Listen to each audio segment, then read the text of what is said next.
मत्कुंज व्याहणे नमः। श्री स्वामी हरिदास विजय तेतराम। इस संसार में जो कुछ भी है सब भगवान ही है। ऐसा अनुभव कैसे हो? किस तरह यह बात अंतर में बैठे? भैया, जिस तरह गणित के कठिन प्रश्नों को हल करने के लिए सूत्र होते हैं, फार्मूले होते हैं और उनको लगाने पर ही उत्तर ज्ञात होता है,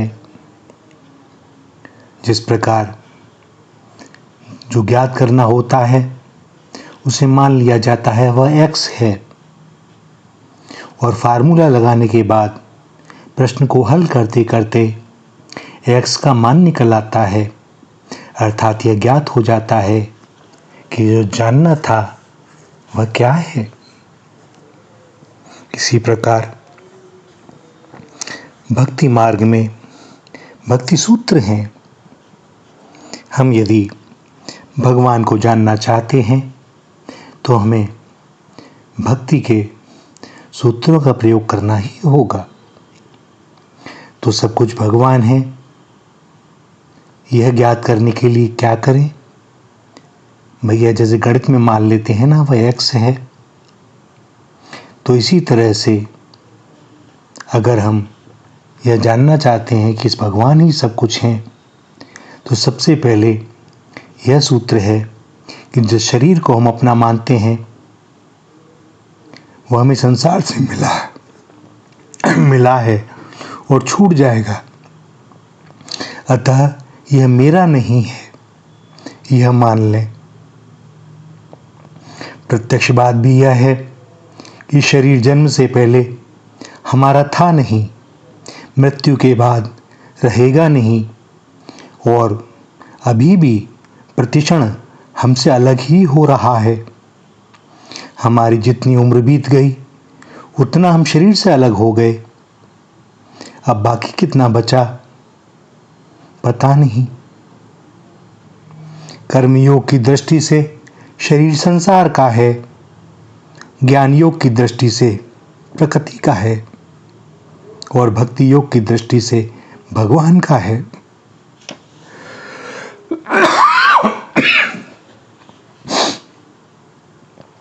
शरीर को किसी का भी माने पर यह मेरा नहीं है, यह एक सर्व सिद्धांत है।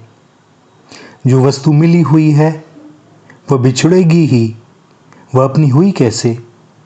शरीर मिला हुआ है, बिछड़ेगा ही, निरंतर बिछुड़ रहा है। इन बातों में क्या कोई संदेह है? इस प्रकार शरीर को संसार का मानकर संसार की सेवा में लगा दें और शरीर मन वाणी से किसी का भी बुरा ना चाहें तो वासुदेव सर्वम का अनुभव हो जाएगा। हमें वही सेवा करनी है जिसको करने की हमारे में सामर्थ्य है और सेवा लेने वाला हमारे से न्याययुक्त सेवा चाहता हो।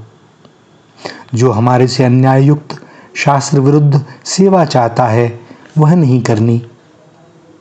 हम वासुदेव सर्वम का अनुभव करना चाहते हैं तो अन्याययुक्त काम हम करें नहीं और न्याययुक्त काम भी उतना करें जितनी हमारी शक्ति है। भैया, भला करने की अपेक्षा बुरा न करना बड़ी ऊंची बात है। भलाई करने में समय और परिश्रम लगता है, पर बुराई करने में न तो समय लगता है न कोई परिश्रम होता है।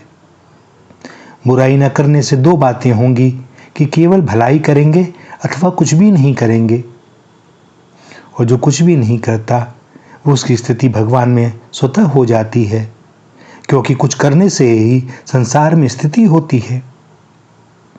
भलाई करने से अभिमान आ सकता है, पर बुराई न करने से अभिमान आता नहीं। इसलिए बुराई का त्याग करें, अर्थात न बुरा करें, न बुरा सोचें और न बुरा कहें। जो भी प्राणी हमारे सामने आता है उसे साष्टांग प्रणाम करें। देह से लज्जा आती हो तो उसको छोड़ दें, लोग हंसी उड़ावें तो उसकी परवाह न करें, हमें उनसे क्या मतलब। हमें तो वासुदेव सर्वम इस प्रश्न को सिद्ध करना है। दृढ़ निश्चय हो जाए तो कोई कठिनता न होगी। अगर कठिन लगता हो तो मन से ही दंडवत प्रणाम करें। ऐसा कोई प्राणी न छूटे जिसको हम नमस्कार न करें। किसी भी वर्ण, आश्रम, जाति, धर्म, संप्रदाय का व्यक्ति हो, वह भगवान ही है। इसमें 4 बातें हैं। सभी प्राणियों के भीतर भगवान हैं।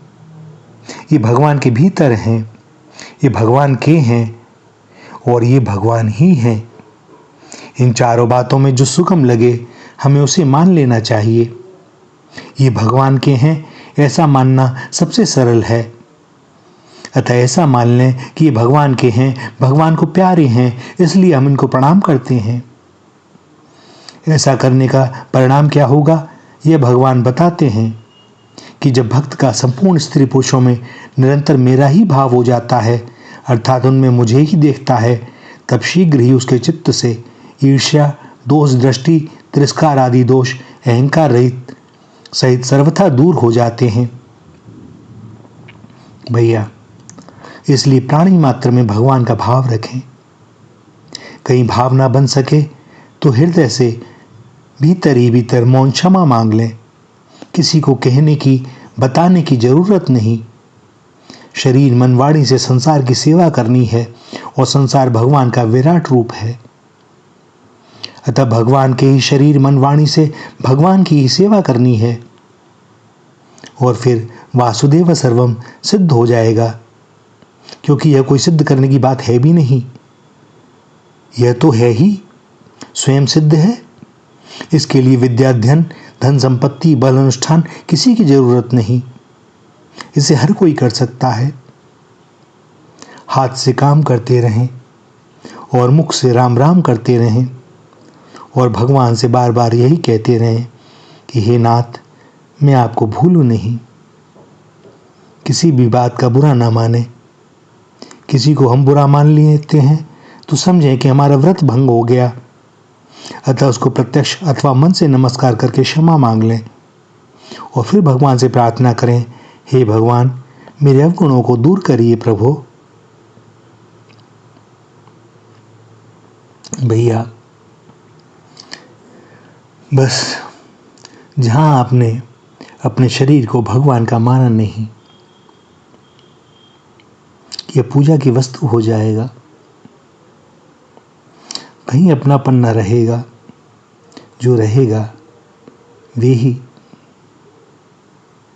भगवान ने बड़ी कृपा की है, जो यह देह दी है। बस लग जाए उन्हीं की सेवा में। भगवान के समान कोई स्वामी नहीं, कोई नौकर नहीं, कोई मित्र नहीं। कभी अचानक बैठे बैठे भगवान की याद आ जाए तो यह समझकर बड़ा प्रसन्न होना चाहिए कि भगवान मेरे को याद कर रहे हैं। भगवान ने मेरे ऊपर बड़ी कृपा कर दी। मैं तो भूल गया पर भगवान ने याद कर लिया। और उन्हीं की याद के कारण मेरे को भगवान याद आ गए। इस प्रकार भगवान की कृपा का आश्रय लेने पर वासुदेव सरगम का साधन बड़ा सरल हो जाता है, क्योंकि सब कुछ भगवान ही है। यह बात कृपा से ही समझ में आती है, अपनी बुद्धिमानी से, अपने उद्योग से, परिश्रम से नहीं। उद्योग करने से तो कर्तृत्व का भाव आता है, जो भगवान के अनुभव होने में बाधक है। आज तक जितने भी संत महात्मा हुए वे भगवत कृपा से ही जीवन मुक्त, तत्वज्ञ और भगवत प्रेमी हुए, अपने उद्योग से नहीं। इसलिए साधक को उद्योग का आश्रय न लेकर भगवत कृपा का ही आश्रय लेना चाहिए। शरीर इंद्रियों की सार्थकता के लिए उद्योग करना चाहिए, पर परमात्म तत्व उद्योग साध्य नहीं है।